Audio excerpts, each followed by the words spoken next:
జై శ్రీరామకృష్ణ. సమాధి బ్రహ్మజ్ఞానం. సమాధి దశలో మనోస్థితి ఎలా ఉంటుంది? నీటి నుంచి కొంతసేపు బయట ఉంచి మళ్ళా నీట విడువబడ్డ చేప ఎలాంటి ఆనంద స్థితిని అనుభవిస్తుందో మనసు అలాంటి స్థితిలో ఉంటుంది. గురువని శిష్యుడని భేదాన్ని పాటించని ఆ దివ్యస్థితి ఎంత మహిమాన్వితము. గురు శిష్య భేదమే అప్పుడు గోచరించదు. 1000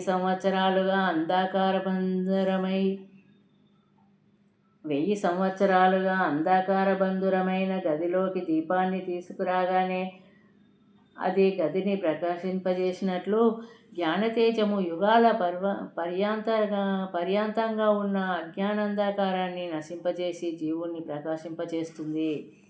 సమాధి స్థితిలో తమకు దృశ్య ప్రపంచ స్ఫురణ ఉంటుందా అని ఒకరి ప్రశ్నించగా గురుదేవుడు ఇలా జవాబిచ్చాడు. సముద్రంలో గుట్టలు, పర్వతాలు, కనుమలు, లోయలు ఉంటాయి కానీ అవి పైకి కానరావు.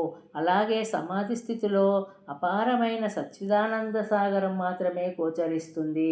జీవాభావం దానిలో అణిగిపోయి అవ్యక్తంగా ఉంటుంది. యథార్థమైన జ్ఞానంలో అహంకారం లేశమైనా ఉండదు. దాని జాడ కూడా కానరాదు.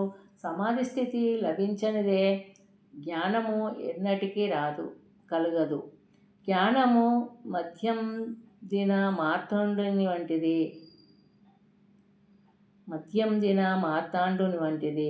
దానిలో మానవుడికి తన నీడే కానరాదు. అలాగే మానవుడు జ్ఞానాన్ని లేక సమాధి స్థితిని పొందగానే అహంకారమనే నీడ ఇక నిలవలేదు.